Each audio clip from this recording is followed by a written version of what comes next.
We are studying in 5th CBSE in Grade 12 International School. Today we are made electric bell. I will show you how it works.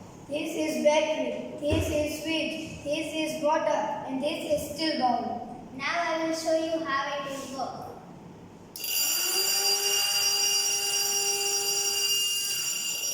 And this it can used in many places like schools, at our home, and fireplaces. It can used in many places. Thank you.